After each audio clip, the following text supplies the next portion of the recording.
नमस्कार साथियों, आप सभी को हमारे यूट्यूब चैनल दृश्य अकेडमी में स्वागत है। आइए हम लोग आज से ब्रह्मांड शुरू करते हैं, ठीक है ना। जबकि हमने आपके सिलेबस बता दिए थे पिछली लेक्चर में, ठीक है ना। आप लोग देख लीजिएगा कि इस प्रकार से हम लोग पढ़ेंगे, ठीक है ना। आज से हम लोग ब्रह्मांड शुरू करते हैं। देखिए ब्रह्मांड हम लोग सुनने से आता है ब्रह्मांड यानी कि संपूर्ण चीज़ ब्रह्मांड, यानी इस ब्रह्मांड की इस प्रकार से हम लोग कर सकते हैं कि जो भी हम लोग देखते हैं या जो भी दिखाई देता है, जो भी है, सब क्या है, ब्रह्मांड के भाग है, ठीक है ना।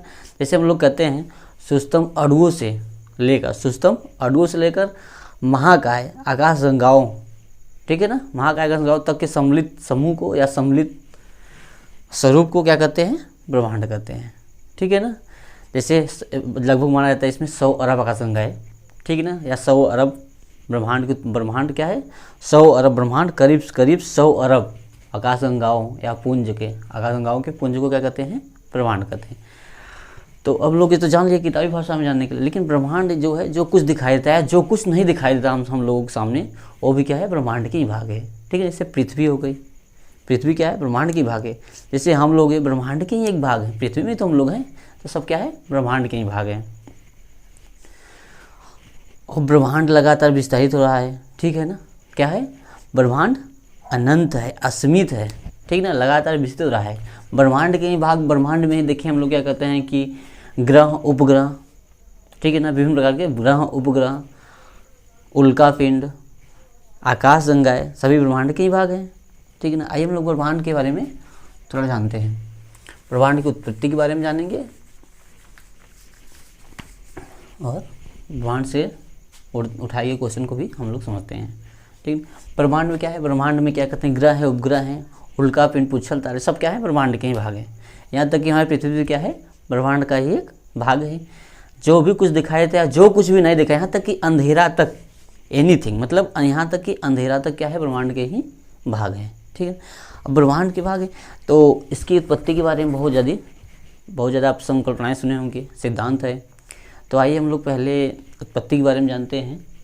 जैसे क्या कहते हैं कि, हाँ, इसको थोड़ा समझ लेते हैं, उसके बाद क्या कहते हैं कि ब्रह्मांड की उत्पत्ति के बारे में समझते हैं। देखिए क्या कहते हैं, ए है यूनिवर्स, मतलब ब्रह्मांड है, एक प्रकार से बताया गया आप लोगों को समझने, एक दृश्य अपने दिमाग में हो जाएगा, मस्तिष्क में, तो क्या कहते हैं कि बहुत सारी चीज़ें याद करनी पड़ेगी, हम लोग वो समझेंगे, यहाँ याद नहीं करेंगे, सिर्फ समझेंगे हम लोग। देखिए विशालकाय, ठीक है ना, विशालकाय या 100 अरब आकाश गंगाओं माना जाता है, लगभग 100 अरब आकाश गंगाओं के समूह क्या कहते हैं, ब्रह्मांड कहते हैं, ठीक है ना। ब्रह्मांड में ही, ब्रह्मांड जैसे गैलेक्सी या आकाश गंगाएं, ठीक है ना। और ब्रह्मांड में ही क्या कहते हैं, आकाश गंगाएं मतलब मंदाकिनी है, ठीक है ना। और मंदाकिनी है, यहाँ पे हम लोग मिल्की वे, मतलब मंदाकिनी जो है हमारी, जिससे हम लोग कहते हैं अपनी मंदाकिनी को मिल्की वे, ठीक है ना, जो रात के समय पे दिखाई देता है हमें, ठीक है ना, सफ़ेद नुमा चादर जैसा, तो उसे क्या कहते हैं, मिल्की वे, ठीक है ना। कई मंदाकिनी हैं, एक दो है नहीं, कई आकाश गंगाएं इसमें ना ब्रह्मांड में। तो हम लोग ऐसे देखते हैं ब्रह्मांड में कई आकाश गंगाएं, हम यहाँ लिख दिए हैं 100 अरब आकाश गंगाओं के पुंज को, ठीक है ना। यहाँ पे हम लोग लिख दिए हैं 100 अरब आकाश गंगाओं के पुंज को क्या कहते हैं, ब्रह्मांड कहते हैं, ठीक है। तो उसके बाद क्या कहते हैं, हम लोग एक मंदाकिनी लिए अपनी, जैसे हम लोग कहते हैं कि हमारी मंदाकिनी, ठीक है ना, अपनी मंदाकिनी नाम क्या है, मिल्की वे, ठीक है ना। आइए तो क्या कहते हैं, और क्या है, मंदाकिनी एक लिए, इस खाए तो बहुत मंदाकिनियाँ, ठीक है ना, मंदाकिनी है, तो मंदाकिनियों या तो क्या कहते हैं, आकाश गंगाओं के पुंज को क्या कहते हैं, ब्रह्मांड कहते हैं। और आता है हम लोग क्वेश्चन अंदर आता है कि मंदाकिनी क्या है, ठीक है ना, तो असंख्य तारों, ठीक है ना, मतलब और इसको भी कहते हैं 100 अरब तारों के समूह, या जिसमें धूल कण मिले हों, ठीक है ना, उसके समूह को, या असंख्य तारों के समूह क्या कहते हैं, आकाश गंगाएं कहते हैं, क्या कहते हैं, आकाश गंगाएं कहते हैं।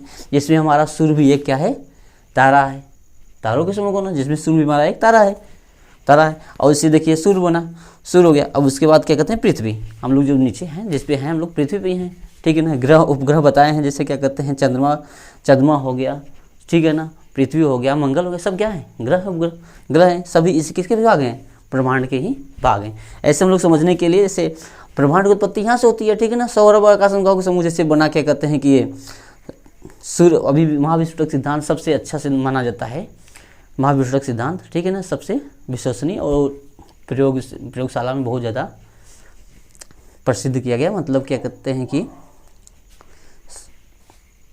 ब्रह्मांड के बारे में सबसे अच्छा अवधारणा किसकी है, क्या कहते हैं, महाविश्वक सिद्धांत की। अब इसको समझते हैं। जैसे देखिए सन हो गया। अब हम लोग इसको समझने के लिए बस इतना जाने से पृथ्वी है, पृथ्वी के बाद हम लोग देखते हैं सूर्य, ठीक है ना, सूर्य के बाद हम लोग देखते हैं बहुत सारे तारे, फिर उसके बाद ऊपर क्या कहते हैं, आकाश, जिससे हम लोग कहते हैं कि यह ब्रह्मांड का हिस्सा है, ठीक है ना। आकाश तो क्या ऊपर ब्रह्मांड दिखाई देता है।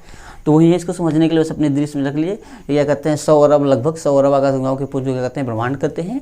और आकाशगंगा किसे कहते हैं, असंख्य तारों या 100 अरब लगभग 100 अरब सितारों या तारों के समूह क्या कहते हैं, आकाशगंगाएं कहते हैं, ठीक है ना। आकाशगंगाओं में हम लोग समझते हैं जैसे तारा है, तारा में सन हो गया, सूर्य हो गया, और सूर्य क्या कहते हैं, उसके बाद हम लोग पृथ्वी भी देखते हैं, ठीक है ना। सभी क्या है, ब्रह्मांड के भाग हैं। अब आइए एक ब्रह्मांड के बारे में, ब्रह्मांड की उत्पत्ति के बारे में समझते हैं। ब्रह्मांड की उत्पत्ति के बारे में 2 प्रकार से हम लोग समझ सकते हैं।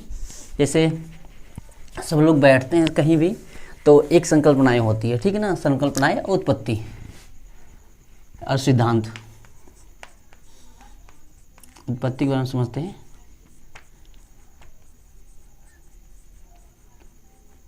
एक संकल्पनाएं होती है और एक सिद्धांत होता है। सिद्धांत मतलब जो एक प्रयोग करके सैद्धांतिक रूप से बताया जाता है। संकल्पनाएं मतलब कि इसका प्रयोग न हो, कई लोग आपस में बैठकर बातचीत करें या उसके बारे में सोचे विचारे, उसे संकल्पनाएं कहते हैं, ठीक है ना। कई लोग आपस में बैठकर विचार करें या सोचे समझे, उसको क्या कहते हैं, संकल्पनाएं कहते हैं। जैसे हम ही लोग किसी के बारे में देखते हैं पहली बार या सोचते हैं तो उसको कहते हैं, कई लोग बैठ गए तो कहते हैं, क्या कहते हैं कि ये कैसे बना या क्या है, ठीक है ना।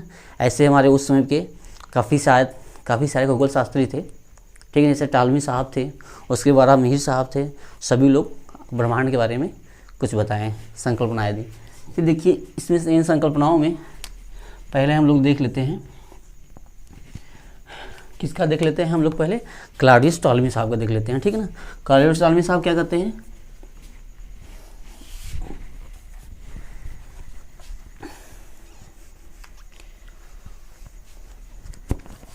पहला नंबर हम लोग देखते हैं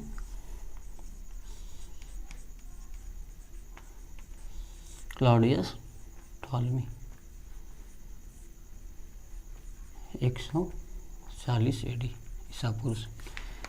देखिए पहले कैसे संकल्पनाएं की, खगोल शास्त्रियों ने किस प्रकार संकल्पनाएं दी हैं। इसे क्या कहते हैं, ये मिस्र यूनान के थे। कहाँ के थे, मिस्र यूनान के थे। मिस्र यूनान खगोल शास्त्री थे। इन्होंने क्या बताया, इन्होंने संकल्पनाएं दी। इन्होंने यह बताया कि क्या कहते हैं कि जो हमारा पृथ्वी है, जो पृथ्वी है वो कहाँ है, केंद्र में है। मतलब जो पृथ्वी है केंद्र में है और उसका चक्कर कौन लगा रहा है, सूर्य लगा रहा है, ठीक है ना। इन्होंने क्या कहा कि पृथ्वी हमारी जो है वो केंद्र में है, ठीक है ना। जो पृथ्वी है केंद्र में है, उसका चक्कर क्या लगा रहा है, परिक्रमा कौन कर रहा है, सूर्य कर रहा है। इसलिए इसे क्या किया गया, भू केंद्रित अवधारणा। सूर्य क्या कर रहा है, परिक्रमा कर रहा है, मतलब इसके चारों तरफ घूम रहा है, तो क्या कहा गया इसको, भू केंद्रीय अवधारणा। भू केंद्रीय अवधारणा कहा गया। अब इसके बाद आते हैं हमारे क्लॉडियस टॉलमी हो गए। इसके बाद आते हैं हमारे वारामी, जो कि भारत के हैं, ठीक है ना। अब देखिए पहले हैं, इन्होंने कब बताया था, 600 ईसा पूर्व, पहले 600 शताब्दी में इन्होंने बताया था। क्या कहते हैं कि ये पहले भारत देखिए कितने विद्वान थे, हम लोग जानने से पहले काफ़ी विद्वान हुए। तो इन्होंने क्या बताया था, देखिए वारामी साहब क्या कहते हैं, 6वीं शताब्दी ईस्वी में, दूसरा नंबर कहते हैं।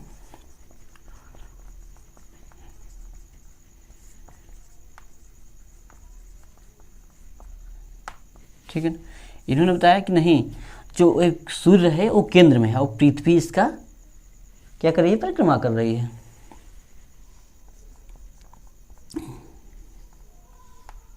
सूर्य क्या है, केंद्र में है, और जो पृथ्वी है इसका परिक्रमा कर रही है, मतलब चारों तरफ घूम रही है पृथ्वी, ठीक है ना। कब बताया, 6वीं सदी से पूर्व में पहले बता दिए थे।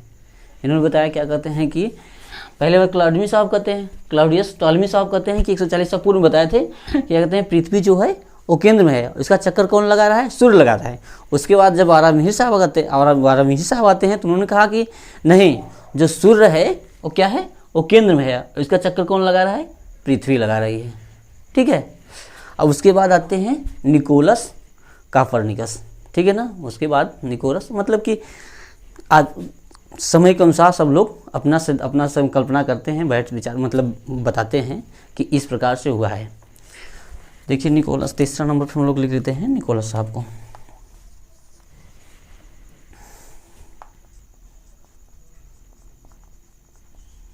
Nicholas Copernicus.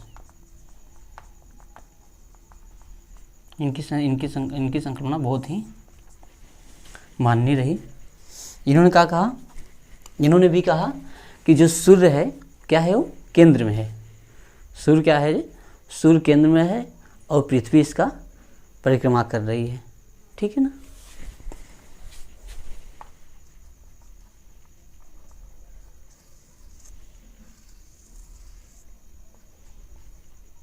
सूर्य केंद्र में है और पृथ्वी इसका, जो कि हम लोग इसको भी जानते हैं कि पृथ्वी हमेशा घूमती है, ठीक है ना, सूर्य का चक्कर लगाती है। तो इसे क्या किया गया, सूर्य मतलब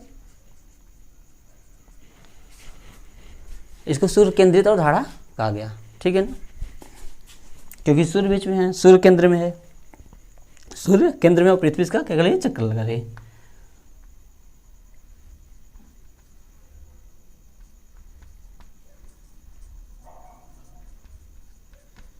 सूर्य केंद्रित अवधारणा,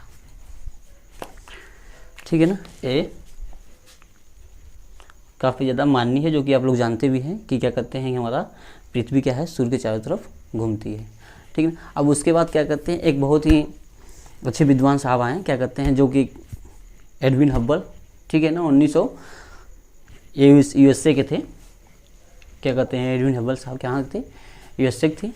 और कोपरनिकस साहब के क्या कहते हैं 1543 में बताया था उन्होंने, 1543 ईसा पूर्व में, ठीक है ना।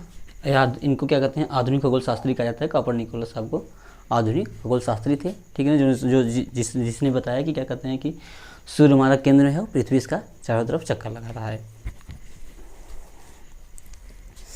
उसके बाद ये चौथा हम देख लेते हैं हम लोग एडविन हब्बल साहब का, जो कि टेलीस्कोप, बहुत बड़ा टेलीस्कोप नासा के द्वारा है, नासा के द्वारा स्थापित किया गया। क्या सब यही स्थितियाँ पता लगाने के लिए कि सूर्य कहाँ है, केंद्र में है और पृथ्वी इसका चक्कर लगा रहा है। अभी 2021 में ही शायद दिसंबर में इसका नाम बदलकर क्या कहते हैं, जेम्स वेब टेलीस्कोप नाम रखा गया, ठीक है ना। सबसे बड़ा टेलीस्कोप है हब्बल, क्या कहते हैं, हाँ एडविन हब्बल नाम था, एडविन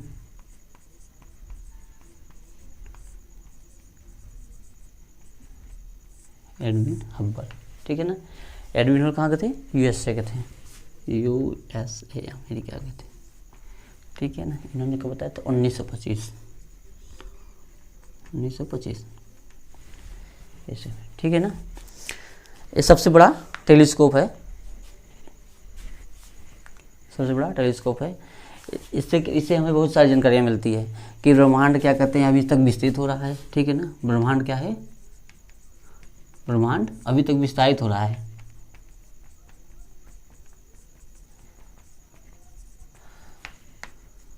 ठीक है ना। ब्रह्मांड अनंत है, ठीक, इसका क्या है, ब्रह्मांड अनंत है, इसका कोई सीमा नहीं है। ब्रह्मांड अब क्या कहते हैं कि हाँ यहाँ तक हम लोग पढ़े। अब ब्रह्मांड की सिद्धांत, हाँ एक नया जान लीजिए, क्या कहते हैं इन्हीं के स्थान पे ये क्या कहते हैं, एडविन हब्बल के स्थान पे जो टेलीस्कोप है नया, इसका नाम बदल जेम्स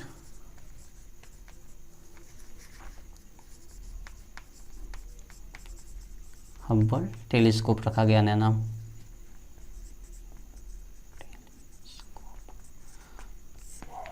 जेम्स हब्बल टेलीस्कोप। अब इस आइए हम लोग करंट अफेयर्स थोड़ा जोड़ लेते हैं इसको। क्या कहते हैं 25 दिसंबर 2021 में क्या कहते हैं एरियन 5 द्वारा क्या है, रॉकेट का क्या नाम है, एरियन 5, किससे लॉन्च किया गया है, रॉकेट का नाम है एरियन 5 द्वारा, ठीक है ना। कहाँ से स्थापित किया गया, जहाँ साम्यावस्था में रहता है, मतलब पृथ्वी और सूर्य के बीच में, ठीक है ना। ये टेलीस्कोप स्थापित किया जो क्या कहते हैं पृथ्वी के साथ, ठीक है ना, पृथ्वी के साथ सूर्य का परिक्रमा करें, मतलब चक्कर लगाएगा, जिससे वहाँ पे सारी घटनाएं जो होगी उसको बताए, उससे पता चलेगी, ठीक है ना। जेम्स हब्बल, इसका जेम्स हब्बल नाम सबसे बड़ा टेलीस्कोप है, जो कि कहते हैं पहले क्या था, एडविन हब्बल के नाम पे था, हब्बल टेलीस्कोप कहा जाता था, अब उसका नया नाम रख दिया गया जेम्स हब्बल टेलीस्कोप। ठीक है, आइए हम लोग एरियन 5 के द्वारा जान लीजिए आप। 25 दिसंबर शायद इसका डेट है, 25 दिसंबर 2021 को स्थापित किया गया है। ठीक है ना, रॉकेट क्या है, एरियन 5। ठीक है ना, किसके बीच में, पृथ्वी और सूर्य के बीच में स्थापित किया गया है, जो कि पृथ्वी के साथ ये सूर्य का चक्कर लगाएगा और वहाँ की सारी घटनाओं को बताएगा।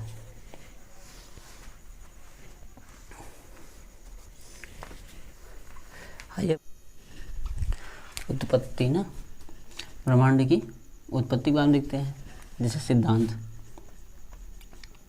हम लोग संकल्पनाएं में देख ली, संकल्पनाएं हमने क्या किसके देखा, संकल्पनाएं में हमने देखा क्या कहते हैं कि जैसे टॉलमी साहब का देखा, उसके बाद बारामीर साहब ने बताया, उसके बाद निकोलस कापर निकोलस साहब ने, उसके बाद क्या कहते हैं कि एडविन हब्बल दूरबीन, जिसका नाम नया नाम क्या जेम्स वेब टेलीस्कोप। ठीक है ना, इसका नया नाम जेम्स वेब टेलीस्कोप, जिससे क्या पता चलता है कि ब्रह्मांड अनंत है, विस्तृत है लगातार। ठीक है ना, और इनके बीच जो क्या कहते हैं आकाशगंगाएं, इनके बीच की दूरी बढ़ती चली जा रही है, आकाशगंगाओं के बीच दूरी बढ़ती चली जा रही है। अब हम लोगों ने क्या कहते हैं संकल्पनाएं को देख लिया, अब लोग सिद्धांत देखते हैं। सिद्धांत में जो क्या कहते हैं प्रयोगशाला में मानी है, जो कि इसका प्रयोग किया गया, हम लोग संकल्पनाएं में क्या देखते हैं, संकल्पनाएं में ये देखा क्या कहते हैं कि केवल मतलब बैठ कर बाद विचार करके बताया गया है, लेकिन सिद्धांत जो है, सिद्धांत में प्रयोगशाला करके यूज मतलब कि पूरे थ्योरी अनुसार, मतलब जिसे कहते हैं पूरा सिद्ध करके बताया गया है कि किस प्रकार से ब्रह्मांड की उत्पत्ति हुई। ठीक है ना, इसमें 3 प्रमुख हैं, सिद्धांत में 3 प्रमुख सिद्धांत है। जैसे पहला क्या कहते हैं हम लोग पढ़ेंगे दोलन का सिद्धांत। ठीक है, दूसरा साम्यावस्था का सिद्धांत, और सबसे प्रसिद्ध और यह माननीय सिद्धांत, माननीय अवधारणा किसका है, महाविष्टक सिद्धांत, चार्ल्स लेमेत्रे का। ठीक लोग, आइए देखते हैं हम लोग सिद्धांत के बारे में। ठीक है ना, पहला हम लोग देखते हैं महाविष्टक सिद्धांत, किसने दिया, चार्ल्स लेमेत्रे। कहाँ के थे, बेल्जियम के खगोल शास्त्री थे, जॉर्ज लेमेत्रे नाम इनका, जॉर्ज लेमेत्रे या जॉर्ज लेमेत्रे बोलते हैं। कहाँ के थे, बेल्जियम के खगोल शास्त्री थे, खगोल शास्त्री, बेल्जियम खगोल शास्त्री थे। और दूसरा हम लोग देखेंगे साम्यावस्था का सिद्धांत, साम्यावस्था का सिद्धांत। सबने अपना अपना बताया प्रयोगशाला में, मतलब कि एक प्रायोगिक आधार में बताया कि क्या कहते हैं इस प्रकार से ब्रह्मांड की उत्पत्ति हुई। ठीक है ना, जैसे क्या कहते हैं महाविष्टक सिद्धांत, जैसे जॉर्ज लेमेत्रे का महाविष्टक सिद्धांत, महाविस्फोटक सिद्धांत, जो कि काफ़ी ज़्यादा माननीय अवधारणा है, काफ़ी ज़्यादा आधुनिक और माननीय अवधारणा है। और क्या कहते हैं साम्यावस्था सिद्धांत किसने दिया था, हार्मन बार्डी और थॉमस गोल्ड ने।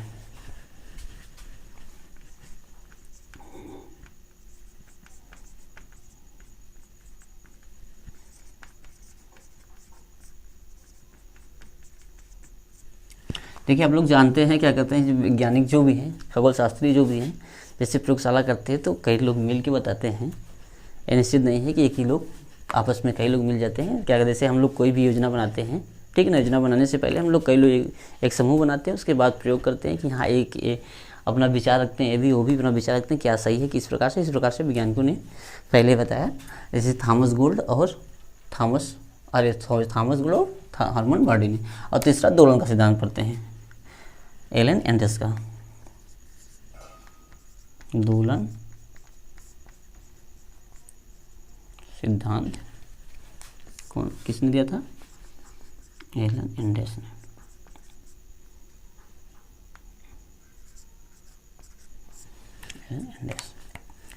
चलिए इसमें एक एक बारीक से बताते हैं इन्होंने क्या बताया। जैसे क्या कहते हैं, पहले हम लोग दोलन का सिद्धांत या साम्यावस्था का सिद्धांत पढ़ लेते हैं। इन्होंने क्या बताया था,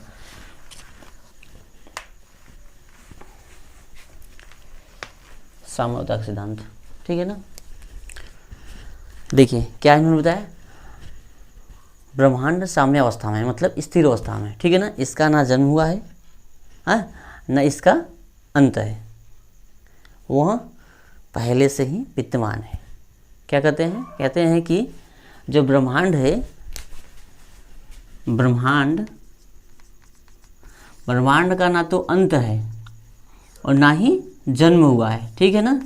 मतलब ब्रह्मांड ये नहीं कहीं से निकला, जैसे महाविश्वक सिद्धांत में बताएंगे क्या कहते हैं कि मटर के दाने के अनुसार एक केंद्रित था।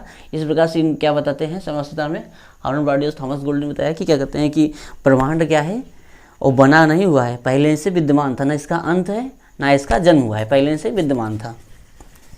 उसके बाद दूसरा हम लोग लिखते हैं दोलन, दोलन का सिद्धांत। दोलन का सिद्धांत, दोलन के सिद्धांत में एलन सेंडल साहब ने कहते हैं क्या कहते हैं कि ब्रह्मांड भी, ठीक है ना, ब्रह्मांड भी एक क्रम के अनुसार है। मतलब कि जैसे क्या कहते हैं, जैसे हम लोग पढ़ते हैं फिजिक्स में दोलन, ये कहते हैं कि एक पिंड है जो यहाँ से आता है फिर यहाँ से मतलब दोलन करता है ऐसे ऐसे, ठीक है ना। तो ब्रह्मांड भी क्या है, ब्रह्मांड भी एक क्रम है। एक समय तक बहुत ही बड़ा हो जाएगा और एक समय क्या हो जाएगा, समाप्त हो जाएगा। एक समय क्या हो जाएगा, एक समय बहुत बड़ा हो जाएगा और एक समय क्या हो जाएगा, समाप्त हो जाएगा और फिर से उसकी उत्पत्ति होगी।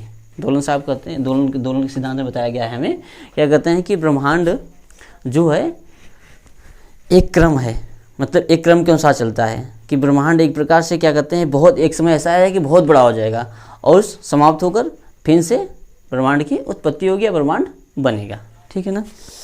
अब उसके बाद क्या कहते हैं सबसे माननीय सिद्धांत जिसकी अवधारणा क्या कहते हैं महाविस्फोटक सिद्धांत, जॉर्ज लेमेत्रे साहब की। आइए हम जानते हैं जॉर्ज लेमेत्रे साहब क्या कहते हैं।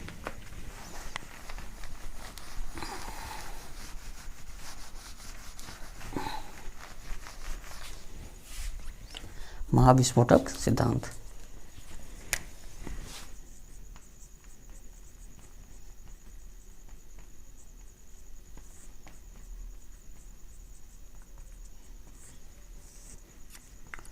जॉर्ज लेमेत्रे साहब कहाँ के थे, बेल्जियम खगोल शास्त्री थे। इन्होंने क्या बताया कि ब्रह्मांड जो है एक सकेंद्रित, मतलब कि एक केंद्रित है, किसके, मटर के, इन्होंने मटर का दाना जैसे लिया कि मटर जैसे दाना है छोटा सा, उसमें सब कुछ केंद्रित, मतलब सब कुछ विद्यमान रहता है। तो उसी प्रकार से क्या है, ब्रह्मांड ही एक ही है और मटर दाने के जैसा पहले था। जब भी इसका मटर दाने के जैसे बहुत क्या था, एकदम संगठित था, मतलब इसमें अत्यंत ऊर्जा थी, ठीक है ना, ऊर्जा काफ़ी ज़्यादा थी, इसका घनत्व तो बहुत ज़्यादा था, ठीक है ना। जो पदार्थ है इसमें पदार्थ के मतलब कण का काफ़ी ज़्यादा थे। उन्होंने बताया कि एक केंद्रित, एक सकेंद्रित है, मतलब कि एक मटर के दाने जैसा एकदम केंद्रित, एकदम सकेंद्रित है। उसी में क्या कहते हैं बहुत ज़्यादा ऊर्जा थी, द्रव्यमान इसका बहुत ज़्यादा था। उसके बाद क्या कहते हैं घनत्व इसका काफ़ी ज़्यादा था। और क्या हुआ इसमें, अचानक विस्फोट हुआ। क्या हुआ इसमें, अचानक विस्फोट हुआ और क्या कहते हैं तब ब्रह्मांड की उत्पत्ति हुई। क्या हुआ इसमें, अचानक विस्फोट हुआ, उसके बाद ब्रह्मांड की उत्पत्ति हुई। अत्यंत सकेंद्रित कण था, अत्यंत सकेंद्रित कण था, जिसमें तापमान बहुत ज़्यादा था, इसका घनत्व बहुत ज़्यादा था, हाँ। और क्या कहते हैं कि ऊर्जा काफ़ी ज़्यादा है, जिससे क्या कहते हैं अचानक इसमें 13.7 अरब वर्ष पूर्व, 13.7 वर्ष पूर्व पहले, 13.7 अरब वर्ष पहले इसमें अचानक क्या हुआ, ब्रह्मांड में क्या हुआ, अचानक विस्फोट हुआ, ठीक है ना। क्या था पहले, मटर के दाने के अनुसार था, इसी प्रकार से मटर का दाना छोटा रहता है उसी प्रकार था। या आप ऐसे समझ लीजिए, क्या कहते हैं कि ब्रह्मांड के बारे में, जैसे कोई गुब्बारा लेते हैं, ठीक है ना, कोई गुब्बारा लेते हैं, उसको क्या कहते हैं कि जैसे ब्रह्मांड की, जैसे ब्रह्मांड विस्तृत है तो कोई ब्रह्मांड, जैसे क्या कहते हैं गुब्बारा लेते हैं, गुब्बारा में ऐसे बिंदी लगा देते हैं हम लोग, उसके बाद फुलाते हैं तो क्या होता है, एक मतलब ब्रह्मांड फूलता चला जाता है। दूरी जो मंदाकिनियाँ है, या जो उसको मंदाकिनी वाली जो बिंदी लगाए आप, उसको मंदाकिनी वाली, वो दूसरे फैलती चली जाती है। क्या हो जाती है, फैलती चली जाती है, दूर चली जाती है, ठीक है ना। यही क्या कहते हैं कि इसे हब्बल टेलीस्कोप द्वारा से देखा गया, इसमें बताया गया, क्या कहते हैं कि मंदाकिनियाँ जो है एक दूसरे से दूर चली जा रही हैं। इस प्रकार से जॉर्ज लेमेत्रे साहब कहते हैं कि ब्रह्मांड एक मटर के दाने से था, जिसमें अत्यधिक तापमान, ठीक है ना, घनत्व बहुत ज़्यादा था और अचानक इसमें एकाकी परमाणु होने के कारण, एक ही कण बताए हैं कि जैसे मटर के दाने से था, लेकिन अचानक इसमें 13.7 अरब वर्ष पूर्व अचानक विस्फोट हुआ। इसे विस्फोटक महाविस्फोटक सिद्धांत या विस्फोटक सिद्धांत भी कहा जाता है। तो ये जिससे ब्रह्मांड की उत्पत्ति हुई। अब ब्रह्मांड की उत्पत्ति हम जान गए, ब्रह्मांड की उत्पत्ति, ब्रह्मांड में क्या क्या है, ग्रह उपग्रह, ठीक है ना, काफ़ी जो नक्षत्र जो तारे दिखाई देते हैं सभी क्या है, ब्रह्मांड के भाग हैं। तो ब्रह्मांड की उत्पत्ति हो गई, यही क्या कहते हैं जॉर्ज लेमेत्रे साहब कहते हैं। और जब ब्रह्मांड की उत्पत्ति हुई इसमें क्या हुआ, देखिए 3 3 लाख बाद क्या हुआ, क्या कहते हैं इसमें इलेक्ट्रॉन प्रोटॉन, ठीक है ना, अणु जो हो क्या कहते हैं परमाणु मिले 3 लाख पहले 3 लाख वर्ष पहले क्या कहते हैं इसमें परमाणु मिले। उसके बाद क्या कहते हैं कि वही धीरे से क्या हुआ इलेक्ट्रॉन प्रोटॉन न्यूट्रॉन, अरे हाँ इलेक्ट्रॉन प्रोटॉन न्यूट्रॉन हुआ। मतलब कोई भी क्या कहते हैं केंद्रित या कोई भी ठोस पदार्थ मतलब टूटेगा तो केंद्र में जब टूटेगा तो क्या रहता है इलेक्ट्रॉन प्रोटॉन रहता है, ठीक है ना। इलेक्ट्रॉन जो क्या कहते हैं वो चारों तरफ घूमता है, जानते हैं आप लोग, वो तो केमिस्ट्री वाली बात हुई। तो क्या कहते हैं ये इलेक्ट्रॉन प्रोटॉन न्यूट्रॉन बने, ठीक है ना। इसमें क्या कहते हैं कि ये परमाणु बने, जिससे हाइड्रोजन हीलियम सबसे पहले बना, क्या बना हाइड्रोजन बना, उसके बाद हीलियम बना, ठीक है ना। ऐसे क्या कहते हैं उत्पत्ति होती, ब्रह्मांड की उत्पत्ति हुई। अब आइए ब्रह्मांड की उत्पत्ति हो गई तो ब्रह्मांड के बारे में कुछ चीज़ें जान लेते हैं जो कि पेपर में बहुत ज़्यादा पूछता है। जैसे पूछता है क्या कहते हैं कि ब्रह्मांड जो है हमारा सबसे नज़दीक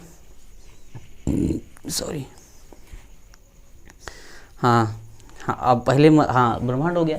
उसके बाद हम लोग मंदाकिनी के बारे में जान लेते हैं हम मंदाकिनी के बारे में, जो कि बताए थे। अपनी मंदाकिनी का क्या नाम है मिल्क अवे, ठीक है, जिससे दूध मेखला करते हैं। और क्या कहते हैं आकाश मंदाकिनी के सबसे नज़दीक कौन सा है, हमारी मंदाकिनी के सबसे नज़दीक कौन से मंदाकिनी है एंड्रोमेडा मंदाकिनी, जो कि हमारे एंड्रोमेडा गैलेक्सी या मंदाकिनी के हैं सबसे नज़दीक है। और पूछा जाता है कि क्वार्सर क्या है, ब्रह्मांड के ही सब भाग हैं तो पूछा जाता है क्वार्सर क्या है क्वार्सर्स क्या है। तो आकाश गंगाओं में स्थित वह स्थान जिसके बारे में कोई जानकारी न हो, उसे क्या कहते हैं क्वार्सर्स कहते हैं। ये सब प्रश्न पूछे जाते हैं, इसके बारे में थोड़ा हम लोग जानते हैं, क्वार्सर्स के बारे में जानते हैं। उसके बाद डार्क स्टार, ठीक है ना। उसके बाद क्या कहते हैं कि ये पुल्सर मतलब या पल्सर कहते हैं, जिसको पुल्सर बोलता है पुल्सर। उसके बाद क्या कहते हैं ये एक प्रकार से क्या वो ओरियन नेबुला जैसे शीतलन होता है। देखिए क्वार्सर्स के बारे में जान लेते हैं थोड़ा, जिसके बारे में कोई जानकारी से क्या कहते हैं क्वार्सर्स कहते हैं। ब्रह्मांड का वो भाग जिसके बारे में कोई हमारी या तक क्या कहते हैं उसके ऐसे हमारी आकाशगंगाओं में स्थित वह स्थान जिसके बारे में कोई जानकारी न हो उसे क्या कहते हैं क्वार्सर्स कहते हैं। उसके बाद पल्सर आता है, पुल्सर कहते हैं आकाशगंगा में स्थित वह पिंड जिसमें रेडियो तरंगों, ठीक है ना, रेडियो तरंगें निकलती है, उसे पुल्सर कहा जाता है। क्वार्सर्स बारे में जान ली, जिसके बारे में हमारे ब्रह्मांड में स्थित वह भाग जिसके बारे में कोई जानकारी है उसे क्या कहते हैं क्वार्सर्स कहते हैं। अब पुल्सर किसे कहते हैं जिसमें रेडियो आकाशगंगाओं के हैं, आकाशगंगाओं में स्थित वह स्थान वह पुंज या वह समूह जिसके आकाशगंगाओं में स्थित वह समूह या पुंज जिसको क्या कहते हैं कि जिसमें रेडियो तरंगें निकलती हैं, ठीक है ना, रेडियो तरंगें निकलती है क्या कहते हैं पुल्सर कहा जाता है। और उसके बाद क्या डॉग स्टार सबसे चमकीला तारों ऐसा समूह जिसमें जो ऐसे तारों का समूह जो सबसे चमकीला है उसे क्या कहते हैं डॉग स्टार या साइरस, ठीक है। उसके बाद क्या कहते हैं कि तारामंडल आएगा ना नक्षत्र, अगली कक्षा हम लोग पढ़ेंगे, ठीक है ना। इसके बारे में जो भी जानकारी होगी अगली कक्षाओं में हम जो भी इम्पोर्टेंट इससे बनेंगे क्वेश्चन और क्या कहते हैं कि जो पूछे जाएंगे उसके हम लोग अगली वाली कक्षा में पढ़ेंगे। नमस्कार, धन्यवाद।